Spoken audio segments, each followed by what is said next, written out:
Hey guys, welcome back to my channel where I play tactical and immersive games. In this video I want to do something different than showing some gameplay. Instead I want to talk about Zero Hour and my honest thoughts about it. Recently they released a new update called Operation Red Wedding. The update focused on some content and some quality of life improvements. If you haven't kept up with their release, well, so far there are 5 new weapons and 1 new map. So far they have the SKS, the Honey Badger, the Mark 12, which is basically an M16 DMR, a new pistol called the CZP-10, and of course our old-time favorite, FN Val. So far I really enjoyed the Honey Badger rifle. The new map is called Red Wedding, which takes place in a wedding venue with 3 floors, a banquet hall, kitchens, and lots of rooms for CQB. Sometime after Operation Magna, they extended the training map with a bigger kill house and a tutorial house, which is pretty neat if you want to do some training with people.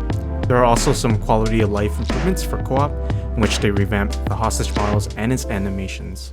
They extended the planning and selection phase, and there's an option to quickly execute to your mission. In terms of future updates, they communicated that they're planning to upgrade their network structures, which would include better security and anti-cheat detection. They are also planning on upgrading to higher quality civilian models, as you can see here. As someone who focuses on the co-op of this game, it's good to see that they're trying to improve the immersion. And so far that's pretty much it for Operation Red Wedding. And now to my honest thoughts for the state of the game. I think this update is pretty much needed, or any update at all would be needed, and there's still a long way to go to improve this game. However, I don't really see myself playing this game as often as I did before, and it's kinda sad because this was the game that helped me start my YouTube channel. It's also unfortunate that this game kinda lost its momentum with the rise of Ready or Not, and even with the most recent update of Ground Branch.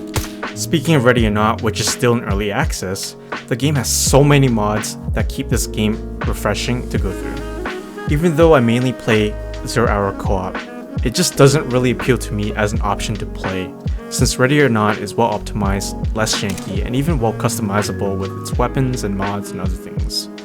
To clarify, this isn't a video where I compare the 2 games, but sadly many of us, mainly my friends, don't feel motivated to play this game. However, Zero Hour had its time and place when games like Ready or Not wasn't ready, no pun intended, and Ground Branch was a bit stale.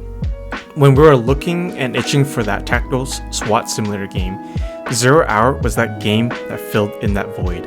It was very affordable in terms of the cost to get into a tactical shooter genre. It also seems like their absence of communication from the devs has left the community to wonder if this game would compete with the other titles. For many gamers, they have moved on, and rightly so. I think Zero Hour needs to go back to the drawing board and to figure out how to make this game more unique and what makes it stand out from the rest. Sure, we can say that it takes place in a different country other than North America, but what makes this game different than the rest?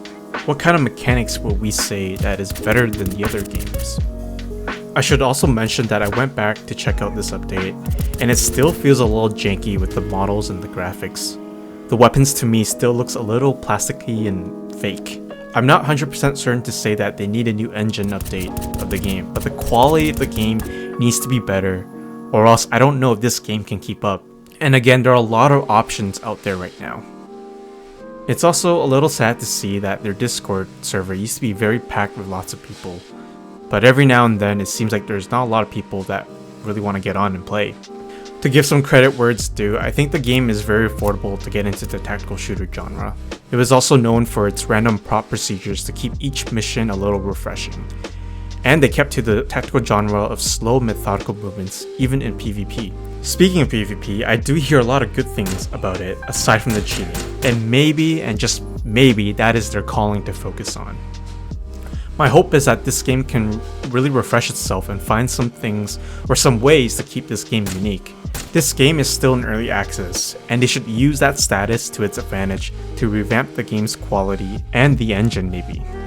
I think it's important that the devs should continue to communicate to us and to make us feel excited to once again get back into it. This game has a place in where I started, but I just don't know if I can keep playing this game as often as I have in the past. To simply put it, I just don't have the motivation to play it. Anyways, this is something new that I wanted to try, which is sharing my thoughts on a game. Let me know in the comments below about your thoughts on this game and what could be done to make this game more unique and different, or perhaps what their focus should be on. If you like this video, make sure to leave a like and subscribe. See you guys on the next video.